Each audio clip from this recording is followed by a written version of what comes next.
Naturally, we all think spring is the time to plant. But thankfully, we can still get new plants and flowers in the ground and enjoy them for the rest of the season. Our friends from Wilson's Garden Center have tons of options, and as winners of the Consumer's Choice Award every year since 2010, they certainly know what they're talking about. Shelley Berry McDaniel joins me once again, and Shelley, thank you so much for being here. Thank you for having us. Okay, before we get to the Consumer's Choice Award, what do you think?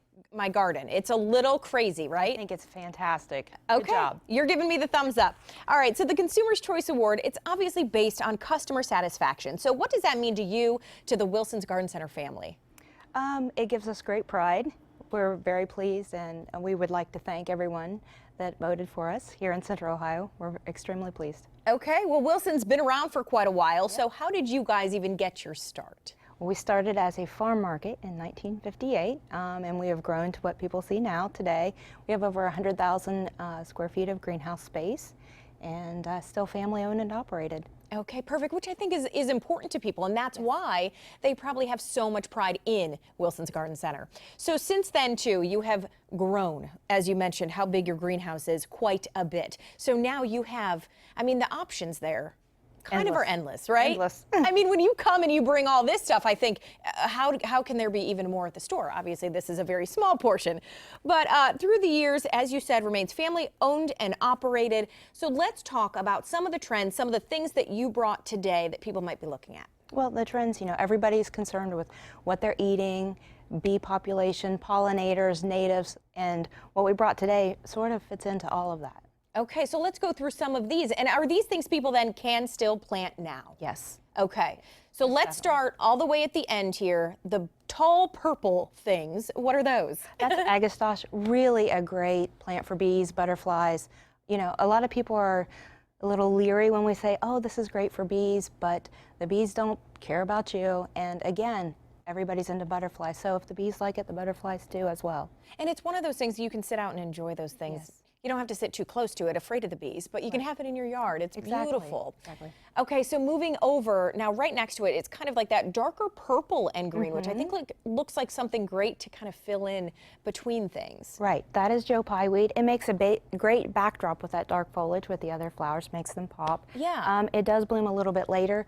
Something to consider with your butterflies and pollinators, having something that blooms all throughout the season. So that's going to be a later bloomer. And when we talk about, you know, the gardens, the plants and things like that, do you put plants in your garden, around your garden? How do you guys kind of, I guess, suggest the best way to do it, to plant the flowers? Should they be in their own bed? They can be anywhere. I mean, you know, just in a pot, anywhere you have space, if it's the right condition, yeah. Just Put a flower and go on. Okay, now these things I think are my favorite one up here. These orange. Yes. I don't even know what they are. They kind of look like a daisy. Is that what they are? Okay. It's cone flower. And that particular variety is Cheyenne Spirit, which can be oranges to reds to yellows, really super fun. You're not really sure what it's going to look like until it blooms, but beautiful. It's gorgeous. Okay, now there's a lot of kind of pink shades around this corner, pinks and purples and things like that. So are there anything in there that you want to kind of point out to us that's really good to plant right now?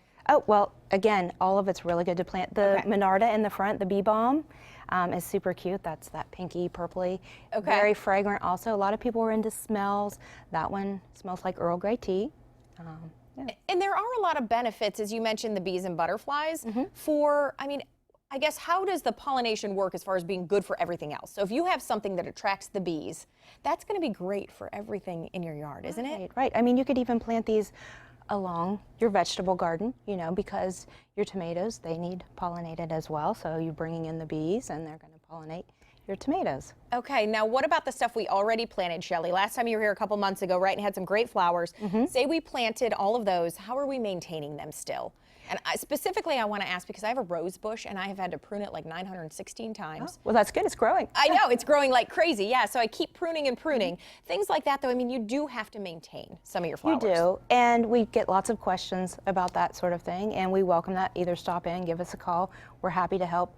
Right now, yes, maintaining as far as moisture, that's critical at this point in the game. It's been very hot recently, too. Right. Are you wanting to mostly, I mean, every day? I know it probably depends on different flowers, but should you kind of hit your flowers every day, a couple times a week at least?